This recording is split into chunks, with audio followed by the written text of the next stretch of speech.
breaking news. The United States has issued one of the strongest warning yet again. Probably this is the second time. President Donald Trump says Iran will be blown off the face of the earth if it attacks the US Navy ships. But here's a real question. What will Iran do next, and will it back down or retaliate back on the United States allies? Look, first of all, we have to understand Iran will never ever attack US directly. What Iran will do, it'll attack the proxies. It'll attack like UAE, Saudi Arabia, Qatar, Kuwait, Bahrain, or Israel. So Iran will do this. Iran will not confront directly with the United States because that's kind of doesn't make really sense. Now, what just happened today? Right now, the tensions are getting centered around Strait of Hormuz, one of the most important oil routes in the world. The US Navy is escorting commercial ships through this area of the Strait of Hormuz. And Iran, however, says it controls the water and has warned foreign forces to stay out of it.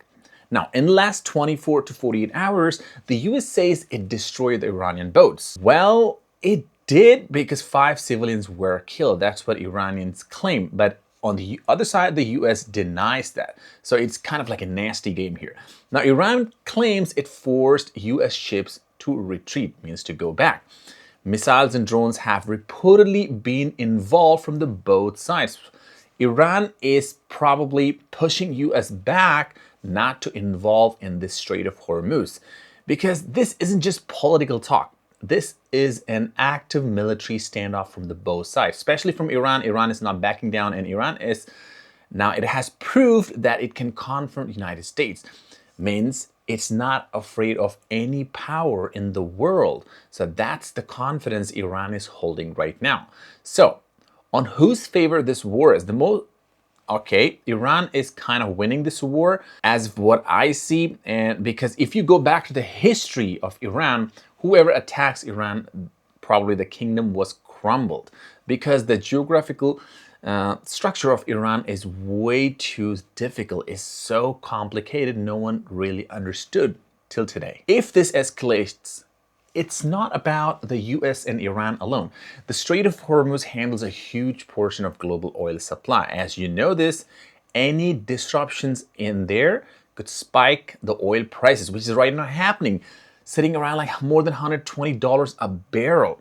So it also impacts the global economies and also drags in other countries like UAE and even other NATO allies, which Israel wants that. Israel wants other countries to come in here and make the war much bigger and bigger, because US alone is not able to handle Iran just one-on-one, because Iran is confronting with a full force, not directly to the US, but probably to the missiles of US. Iran is responding very firmly. So when the leaders use extreme language like Donald Trump does, it meant probably to raise the stakes on this war. That's what he meant. But on the other hand, Iran is not backing down. It's telling very clear, we are not afraid of your threats. If you do this, we're gonna probably do something else. So it's kind of a very dangerous for both sides. Now, let's get into how Iran typically responds. Iran rarely responds in a direct all-out war with the United States because, as you know, it's not fighting with the US directly. The main cause of Iran is Iran knows that Israel is behind this, so it's trying to attack Israel directly.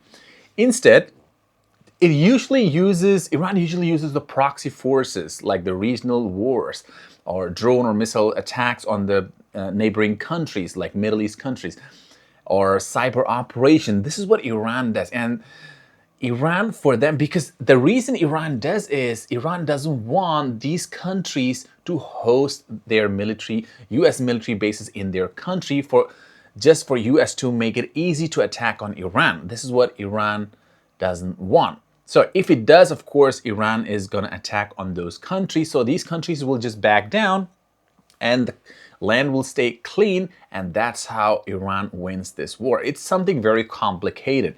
So this is called asymmetric warfare. So fighting in ways to avoid the direct confrontation with a stronger military. That's what's happening right now. Now, on a retaliation from Iran's side, the most likely should Iran go on a target commercial ships or fire warning shots or drones and also pressure US forces without triggering a full war. So this keeps tension high but avoids massive escalation, because here we're not looking who wins, who loses. All we are looking here not to lose any lives, because from both sides, if people are dying, it's not good. So look, even a US citizen, if US citizen loses the life, it's very precious. Even the Iranian citizen loses life, it's very precious.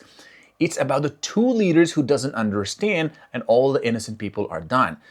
Even an army guy from US is innocent. Even an army guy from Iran is innocent. These guys are just fighting for their country just to keep the promise alive. So basically, the war, the destruction is between the two leaders. The tensions are between the two leaders, and the normal people, they have to take these tensions and the escalations just in different way. Now, Iran might not hit US directly at all. Instead, it will, as I told you, it will hit the bases which are present in the Middle East regions. Now, a direct attack probably on the US Navy ships could be possible. Yes, that could be 100% possible. Iran can do that, and most probably at some point Iran might go for that, because Iran is not afraid of any US attack, because they are ready to defend their country, their land, their sovereignty. Now, this could more likely trigger a massive American response, but if that does, China and Russia, of course, they are going to get involved. So that's going to be really ugly for United States. Exactly what the warning is just trying to prevent, not for the bigger war, because the escalation will just result one thing. It will kill a lot of people, which we don't want. It can be from both sides. We don't want people to die here. Destruction on destruction, what happens? We are losing lives and lives, which these human beings, they spend years and years to just grow up, and what happens? Just with one crazy, stupid mistake, these people are just dying, and the two leaders are absolutely safe, and the innocent people are dying right here. Now, both sides are using very aggressive language. In a way, probably both sides understand the risk. What if Iran attacks? What if US attacks? On one side, US says we'll kind of wipe you off from the face of the earth. That kind of means just one thing. That means just kind of like a nuke Iran. What if it does that? If it does that, that's going to be a hard retaliation from the Chinese side. They're going to retaliate to Israel. They'll wipe off Israel, and Russia will involve, and that's going to be really nasty. So that's why it's hard for Trump to really wipe out Iranians from the face of the earth, because United States knows if China, Russia involves, it's just game over, because this war will just escalate more. Now, Iran wants leverage without destruction. So what we're seeing here is high-stake game of pressure and signaling, not necessarily a rush to war, but just to win on a verbal side. So both are threatening each other. But honestly, as I'm telling you, Iran is having full control of Strait of Hormuz. That's the reason the oil prices are just keep on spiking. So will Iran retaliate? Yes, but likely indirectly and carefully. But even the United States will attack directly, but very carefully, because Iran has capacity to attack. So the real danger isn't one big attack from either side. It's small miscalculation that spirals out of control. And right now, the world is watching. The Strait of Hormuz is very closely watched by the world, because that passage has 20 to 25% oil control of the world. So that means, look, the oil is sitting on more than $120 a barrel. So that means Iranians have control. That's the reason the oil is sitting right here. And they have promised that these prices will just skyrocket to more than $200 a barrel. Go and watch one of my videos on the YouTube, how I explain how this price will go up to $200 a barrel. If you like it, subscribe it, so it'll help me to make more and more breakdown for you, so you can understand this war very, very clearly. Let me know in the comment below, what do you think and what you didn't understand. See you in the next video.